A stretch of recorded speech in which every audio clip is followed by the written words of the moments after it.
नमस्कार। Kolkata high court के जज जस्टिस अभिजीत गांगुली ने अपनी न्यायपालिका की नौकरी से अलविदा कह दिया है।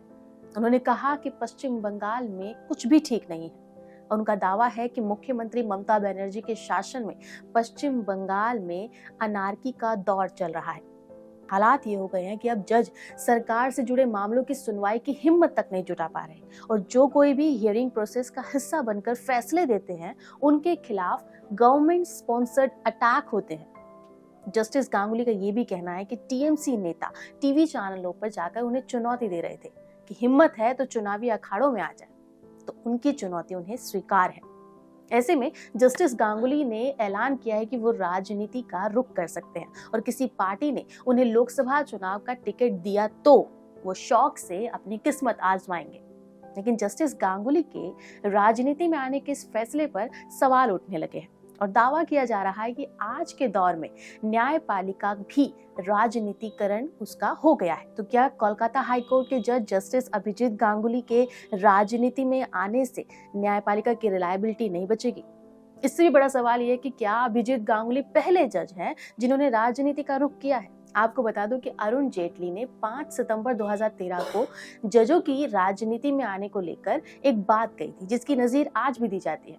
उन्होंने कहा था कि जज जो फैसले देते हैं वो उनके रिटायरमेंट के बाद नौकरियों पाने की इच्छा से प्रभावित होते हैं और यही न्यायपालिका की स्वतंत्रता के लिए खतरा भी है। उन्होंने कहा कि एक तो सरकारें रिटायर्ड जजों को नौकरी देने की भरपूर कोशिश करती है और अगर सरकारें नहीं करें तो वो खुद अपने लिए ऐसे इंतजाम कर लेते हैं। इसलिए सुप्रीम कोर्ट ने फैसला दिया कि सेंट्रल इंफॉर्मेशन कमीशन के सारे सदस्य रिटायर्ड जज ही होंगे। देखिए, इस बात में कोई दो राय नहीं है कि अरुण जेटली कानून के अच्छे जानकार थे और केंद्रीय कानून मंत्री भी रह चुके थे।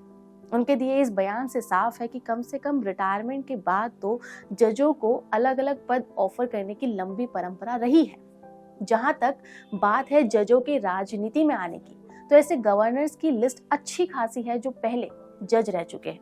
बात करें देश के former chief justice Ranjan Gogoi की, तो जब वो रिटायर हुए थे तब की सरकार ने उन्हें सीधे राज्यसभा के लिए नॉमिनेट कर दिया था। अगर पुरानी बात करें तो जुडिशरी और पॉलिटिक्स के बीच सांठगांठ का सिलसिला देश के पहले प्रधानमंत्री जवाहरलाल नेहरू की सरकार के दौर से ही शुरू हो गया था। नेहरू सरकार ने जस्टिस फजल अली को सुप्रीम कोर्ट के जज रहते हुए ही गवर्नर बनाने का ऐलान कर दिया था।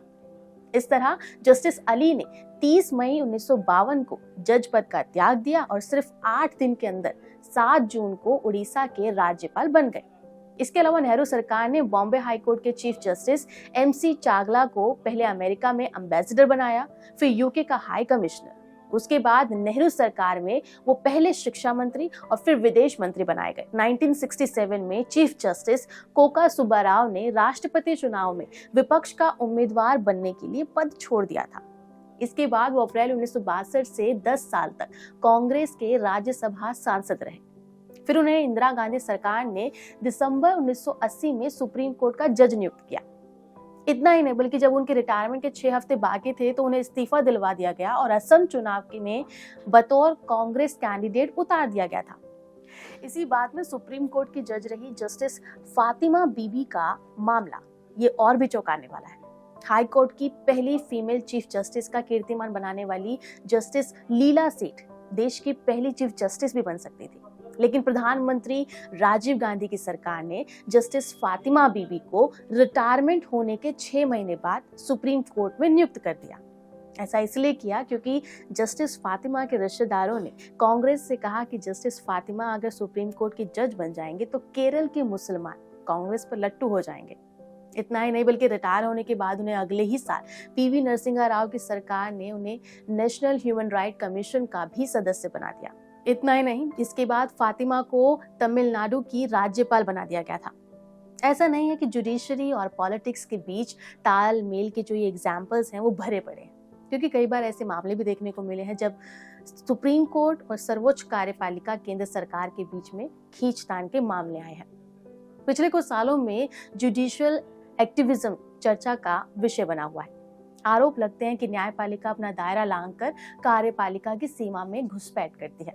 इस वजह से मोदी सरकार और सुप्रीम कोर्ट के बीच में खींचतान भी रही है। मोदी सरकार ने हाई कोर्ट और सुप्रीम कोर्ट के जजों की अपॉइंटमेंट के लिए नेशनल जुडिशियल अपॉइंटमेंट कमीशन का गठन करने के लिए कानून बनाया था, जिसे सुप्रीम कोर्ट ने मना कर दिया।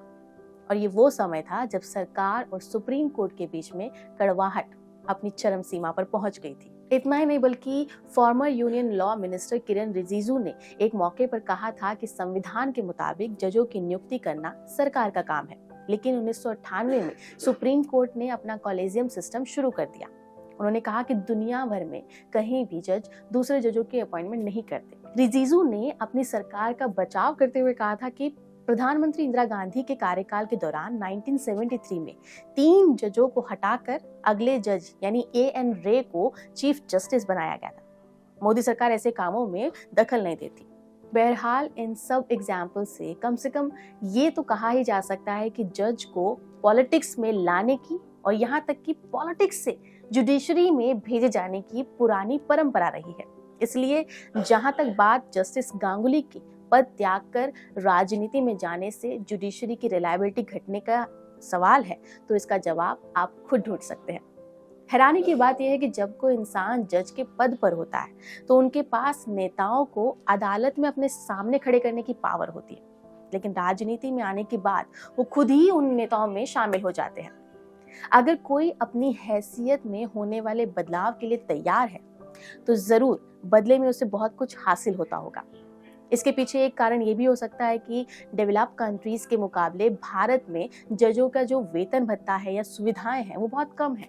इस वजह से जज जब अपने पद पर होते हैं तो वो अपने रिटायरमेंट की प्लानिंग को भी शुरू कर देते हैं। खैर, अब ये देखना मजेदार होगा कि आखिर टीएमसी से बैर लेकर चल रहे जस्टिस अभिजीत गांगुली किस पार्टी को ज्वाइन करते हैं, या फिर कौन सी पार्टी उनकी पास्ट पोजीशंस का फायदा उठाकर उन्हें अपनी पार्टी में शामिल करेगी। हालांकि कयास लगाए जा रहे हैं कि वो बीजेपी को ज्वाइन कर सकते हैं, पर हमारा अभी रुक कर इंतजार करना ही ठीक होगा। फिलहाल इस मुद्दे पर आपका क्या कहना है हमें कमेंट करके जरूर बताएं। नमस्कार।